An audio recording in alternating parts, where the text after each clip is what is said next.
Our job here now with this additional plus up is to help facilitate the safe movement of civilian personnel out of Afghanistan. The collapse of large parts of Afghanistan has been bewildering, but this US emergency evacuation is going to be seen by many as a stunning admission of failure and a signal for anyone in Afghanistan who can get out to do so now. Afghanistan reeling as around 3,000 US troops set to deploy back into Afghanistan to help an emergency evacuation of some embassy staff and others out of Kabul, as the Taliban's grip around the country tightens. With up to 3,500 troops to be stationed in Kuwait on standby, officials refusing to call the deployment a combat mission or an evacuation. This as the Taliban take key southern strongholds overnight.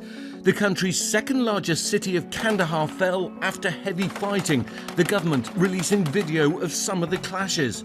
And the key southern city of Lashkargah was toppled this morning. In just 1 week, they've taken at least 15 provincial capitals, including most of its major cities. This video, released by the Taliban, purports to show their forces taking key strategic sites. Fighters at police headquarters in Herat, the country's third largest city. The group also overtaking Ghazni, a key location on the road to Kabul. Most Afghan forces being overrun, either surrendering or defecting. Some fear the Taliban could take the country's capital in just weeks, possibly by the 20th anniversary of the September the 11th terrorist attacks. Who would have possibly thought that 20 years on, this is where we would be ending up?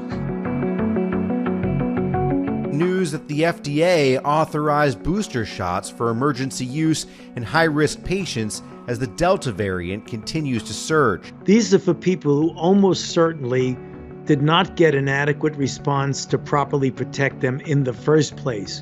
This includes transplant patients, people on chemotherapy, and those on medications that suppress their immune system. But for young children, a crisis unfolding across much of the South.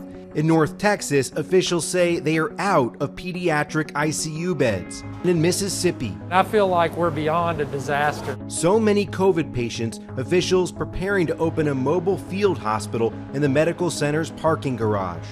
When you're seeing a field hospital and a major academic medical center, we're pretty much on the, at a collapse type system. This is not enough beds to support the state of Mississippi.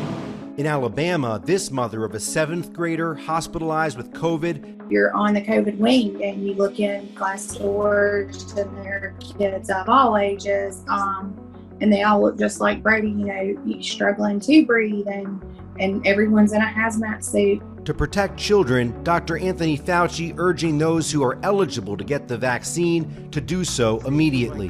Anybody around a child who can be vaccinated needs to be vaccinated.